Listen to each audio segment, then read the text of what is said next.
জাতীয় থেকে আন্তর্জাতিক, প্রান্তিক জনপদ থেকে নগর, চারপাশে এই মুহূর্তে কোথায় কি ঘটছে তা নিয়ে আয়োজন এখন চারদিক। সঙ্গে আছি আমি হাসিব বিল্লাহ।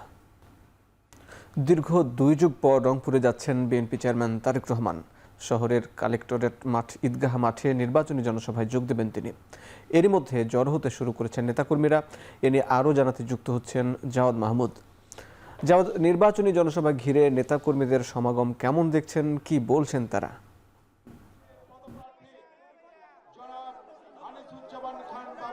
22 বছর পরে তারেক রহমানের এই রংপুর আগমনকে কেন্দ্র করে রংপুর অঞ্চলের যে 8টি জেলা রয়েছে, অর্থাৎ রংপুর বিভাগে 8টি জেলা, সেই 8 জেলা নেতাকর্মীদের মধ্যে উচ্ছ্বাস উদ্দীপনা যেমন রয়েছে এবং যেহেতু সামনেই জাতীয় নির্বাচন এবং এটি তো মূলত নির্বাচনী সভা আপনি জানেন, সেই জায়গা থেকে এই রংপুর বিভাগের 8টি জেলার 33 জন সংসদ সদস্য প্রার্থী যারা বিএনপি মনোনীত, তারা সেই 33 জন প্রার্থী এখানে তারেক রহমান তাদেরকে পরিচয় করিয়ে দেবেন এই মঞ্চে জনসম্মুখে এবং তাদের পক্ষে ভোট চাইবেন।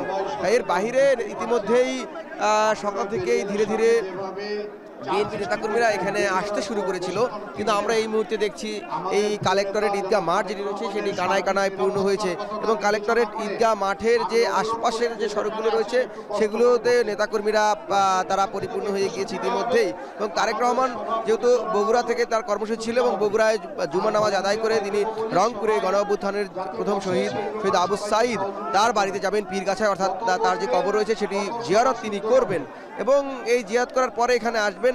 যদিও এর আগেও জানিয়েছিলাম যে পূর্ব নির্ধারিত সময় 4টার সময় থাকলেও স্বভাবতই সেটি বাদ মাগরিব এখানে আসলে তারেক রহমান বক্তব্য রাখবেন এবং ধারণা করা হচ্ছে যে সন্ধ্যা 7টা-8টা নাগাদ তিনি হয়তো এখানে বক্তব্য দিতে পারেন। এবং এই মুহূর্তে আমরা দেখছি যে আমি শুরুর দিকে যেটি বলছিলাম যে 33 জন সংসদ সদস্য প্রার্থী রয়েছে রংপুর বিভাগে, তারা এই মঞ্চে আছেন এবং তাদেরকে তারেক রহমান পরিচয় করে দেবেন। সেই সকল বিএনপি মনোনীত প্রার্থীরা তারা ধীরে ধীরে বক্তব্য এখানে দিচ্ছেন। আমরা দেখছি যে প্রায় 7-8 জনের মতো এরকম বিএনপি মনোনীত প্রার্থী তারা এখানে বক্তব্য দিয়েছেন এবং 33 জনে এখানে বক্তব্য দেওয়ার কথা রয়েছে। এরপরে যেটি হয়েছে এখানে যারা রংপুর অঞ্চলের যারা নেতা রয়েছেন তারা বক্তব্য দেবেন এবং আমরা মঞ্চে দেখছি যে বিএনপি মহাসচিব মির্জা ফখরুল ইসলাম আলমগীর এখানে এসেছেন এবং তারেক রহমানের এই আশাকে ঘিরে এই অঞ্চলের মানুষের দীর্ঘদিনের প্রতীক্ষা যে তিস্তা প্রকল্প বাস্তবায়ন সেটি তারা দাবি করবেন তারেক রহমানের কাছ থেকে এবং তারা প্রত্যাশা করছেন যে তারেক রহমান যদি সরকার গঠন করতে পারে বা তার দল, তাহলে এই তিস্তা প্রকল্পের বাস্তবায়নের আশ্বাস এই মানুষকে সাক্ষী রেখে তারেক রহমান দিবে।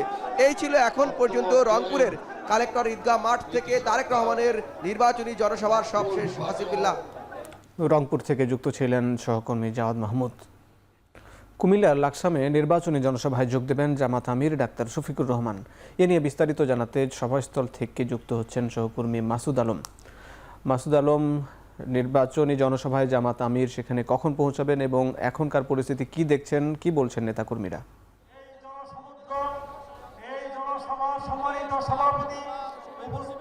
আসিফ, তিনি সকাল থেকেই নির্বাচনী যে সমাবেশ তিনি করে যাচ্ছেন ফেনী, নোয়াখালী এবং লক্ষ্মীপুর শেষে তিনি কুমিল্লার লাকসামে আসবেন। ঠিক 6:30টার মধ্যে তিনি লাকসাম স্টেডিয়ামে এসে তিনি পৌঁছাবেন এবং এখানে তিনি নির্বাচনী সমাবেশে তিনি বক্তব্য দিবেন। আমরা দেখেছি যে একেবারে স্টেডিয়াম কানায় কানায় পূর্ণ, জামায়াত নেতৃবৃন্দ, সাধারণ ভোটার থেকে শুরু করে সমর্থক কর্মী সবাই স্লোগানে দলে দলে কিন্তু তারা সমাবেশস্থলে এসে যোগ দিচ্ছেন। এখানে যে স্টেডিয়ামের আশপাশের এলাকা থেকে শুরু করে স্টেডিয়ামের পুরো অংশটা একেবারে মানুষের উপস্থিতিতে কানায় কানায় পূর্ণ হয়েছে। আমরা দেখেছি আসলে তারা স্লোগান দিচ্ছেন। এখন যে অবস্থা চলছে এখন হচ্ছে যে কুমিল্লা 9, লাকসাম, মনোহরগঞ্জ এবং কুমিল্লা 8, কুমিল্লা 10, নাঙ্গলকোট এবং লালমাই এলাকার যে নেতাকর্মী রয়েছেন, প্রার্থী রয়েছেন, তারা বক্তব্য দিচ্ছেন। তারা বলছেন যে এই যে লাখো জনতা এখানে এসেছেন আজকে জামায়াতের নির্বাচনী সমাবেশকে ঘিরে, এখানে মূলত হচ্ছে যে আমির জামাত ডাক্তার শফিকুর রহমানের বক্তব্য শোনার জন্য এসেছেন এবং তাকে এক নজর দেখার জন্য এসেছেন। ওদের আগ্রহী আছেন তারা। আগামী 12 তারিখ জাতীয় সংসদ নির্বাচনের ভোটের দিন তারা জামায়াতে ইসলামের যে দাঁড়িপাল্লা প্রতীক রয়েছে সেই প্রতীকে ভোট দিয়ে দলকে জয়যুক্ত করবেন এবং এখানকার যে জনসাধারণ রয়েছে আমরা দেখি তাদের হাতে প্ল্যাকার্ড এবং ব্যানার, একই সঙ্গে হচ্ছে তাদের যে দলীয় যে ব্যানারগুলো রয়েছে তারা নিয়ে এসেছেন। আমরা এখানে দেখেছি যে যারা প্রার্থী রয়েছেন বিশেষ করে কুমিল্লা 9 আসনের সরোয়ার হোসেন সিদ্দিকী এবং কুমিল্লা 10-এর ইয়াসিন আরাফাত তারা তাদের অনুসারী মূলত এখানে রয়েছেন। তারা বলছেন যে আগামী 12 তারিখ তাদেরকে জয়যুক্ত করবেন সাধারণ মানুষ ভোটের মাধ্যমে। তো হাসিব ছিল কুমিল্লা থেকে। কুমিল্লার লাকসাম থেকে জামাত আমিরের নির্বাচনী জনসভার খবর জানাচ্ছিলেন সহকর্মী মাসুদ আলম। দর্শক, এখন চারদিকে নিচ্ছে একটা বিরতি, ফিরছে একটু পরে।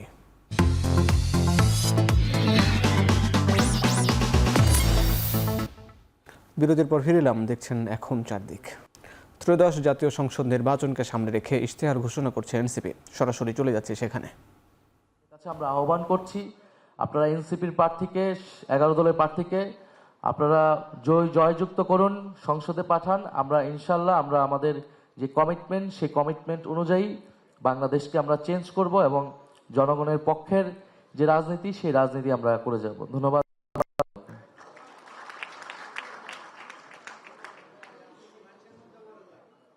ধন্যবাদ জনাব নাহিদ ইসলাম।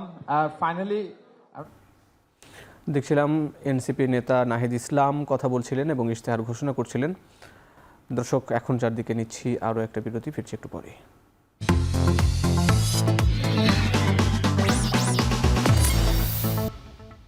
দর্শক, বিরতির পর আবারও স্বাগত, দেখছেন এখন চারদিক। বিরতির পর ফিরে এলাম।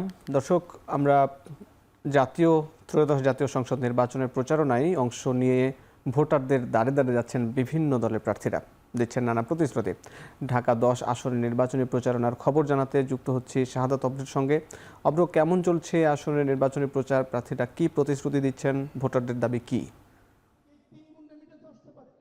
ধানমন্ডি এলাকায় আছি হাসিব বিল্লাহ আমি। আর এখানে কিন্তু বিএনপি জামায়াত দুই দলের পক্ষ থেকেই সকাল বিকেল সবসময় কিন্তু প্রচারণা চলছে। তারা নানা সময় কিন্তু নানা প্রতিশ্রুতি দিচ্ছেন।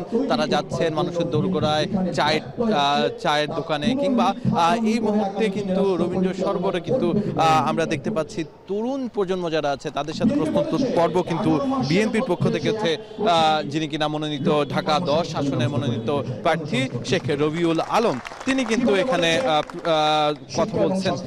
এই যে ইয়ুথ সোসাইটি এবং তরুণ প্রজন্মের ভাবনা পরিবর্তনের ডাক ঢাকা 10 আসনে কিভাবে কাজে লাগানো যায় এবং তরুণ প্রজন্ম আসলে কেমন ঢাকা 10 আসন চায়, সেটি নিয়ে কিন্তু হচ্ছে এখানে বিএনপির পক্ষ থেকে যিনি কিনা মনোনীত প্রার্থী তিনি কিন্তু এই মুহূর্তে কথা বলছেন। তিনি বলছেন যে আগামীতে এআই ব্যবহার থেকে শুরু করে এবং আগামীতে তরুণদের যে কর্মসংস্থান আছে সেটির ব্যাপারে যেভাবে কাজ করবে এই আসনের মনোনীত প্রার্থী, সেটি কিন্তু তিনি বলছেন। তার পাশাপাশি তিনি বলছেন মাদক থেকে দূরে রেখে যেভাবে নতুন প্রজন্মকে কাজে লাগানো যায়, জনশক্তিতে পরিণত করা যায়, সেটির কিন্তু একটি পরিকল্পনা তার কাছে আছে। এছাড়াও আমরা সকালবেলা যখন জামায়াতের ঢাকা 10 আসনের যিনি কিনা প্রার্থী তার সাথে যখন আমরা কথা বলি, তিনি কিন্তু বলেছেন যে তিনি চান যে দুর্নীতিমুক্ত এবং তরুণ সমাজ যেন সব সময় মাদকের বিরুদ্ধে কাজ করে তেমন একটি সমাজ গড়তে চান। তার পাশাপাশি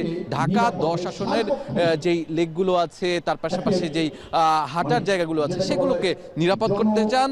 তার সাথে সাথে কিন্তু নারীদের যে নিরাপত্তা সেটিও কিন্তু তিনি উল্লেখ করেছেন। এই ছিল ঢাকা 10 আসনে যেই ত্রয়োদশ জাতীয় সংসদ নির্বাচনের প্রচারণা, সেটির সর্বশেষ খবর। হাসিবুল্লাহ। ধানমন্ডির রবীন্দ্র সরোবর থেকে প্রচারণার খবর জানাচ্ছিলেন সহকর্মী শাহাদাত অব্র। এদিকে বরিশালেও নির্বাচন প্রচারণা সামনে রেখে জমজমাট প্রচারণা চালাচ্ছেন বিভিন্ন দলের প্রার্থীরা। এখন বক্তব্য রাখছেন ইসলামী আন্দোলনের আমির। সরাসরি যুক্ত হচ্ছি সেখানে।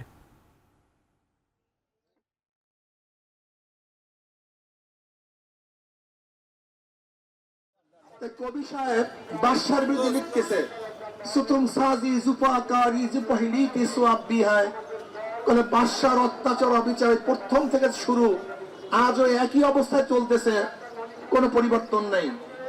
এবার খাদেম সাহেব এসে দেখে এক অর্ধেক লেখা হয়েছে, অনেক অর্ধেক লেখে নেই।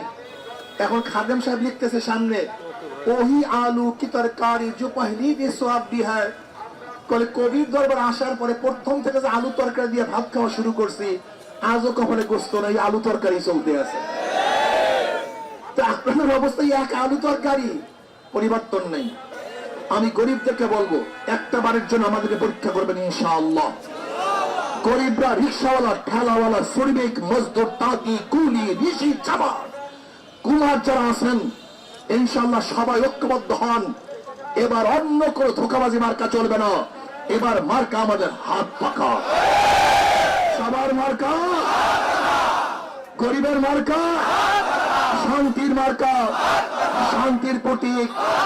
ইনশাআল্লাহ যদি আল্লাহ পাক হাত পাকে কবুল করে, কমপক্ষে আমার কনস্টিটিউশনের মধ্যে কেউ মিথ্যা মামলায় থাকবেন না।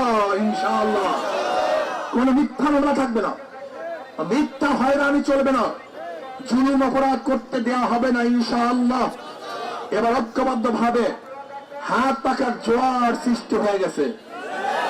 হাত পাকার জোয়ার দেখে অনেক মার্কা পাগল হয়ে গেছে, কথা ঠিক না? পাগল পাগল বকাবল শুরু করেছে। ইনশাআল্লাহ বরিশাল এবার হাত পাকার বিজয় হবে। ইনশাআল্লাহ এই বিজয় কেউ ঠেকাতে পারবে না। ইনশাআল্লাহ এর জন্য নহে সমাপ্ত কর্মমোদের অবকাশ কোথায় বিশ্রামের। আমরা ইনশাআল্লাহ মাত্র কয়েকটা দিন, 12 তারিখ বিজয়ের পরে ইনশাআল্লাহ বিশ্রামে যাব। এর আগে আমাদের কাজ অব্যাহতভাবে চলতে থাকবে ইনশাআল্লাহ। বরিশালে কথা বলছিলেন ইসলামী আন্দোলনের নেতারা। দর্শক, শেষ করছি এখন চারদিক। এখন টেলিভিশন ওয়েবসাইটে দেখতে ভিজিট করুন www.ekhon.tv, ফেসবুকে দেখুন facebook.com/tv.ekhon এবং ইউটিউবে দেখুন youtube.com/c/ekhon tv।